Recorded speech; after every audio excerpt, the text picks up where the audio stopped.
ধরা খাইছে, চোরে ধরি আনি এইভাবে সবাই আটকাইছে। এখন চোরে মারার জন্য মানুষ উদ্যুত হয়ে রয়েছে।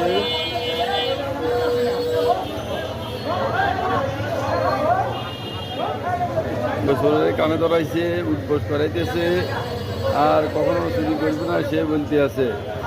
মোবাইল চোর, আপনারা দেখুন, এই বেড়া বহুত বড় চোর, কোথা থেকে আছে চোরাইয়া ছাড়া।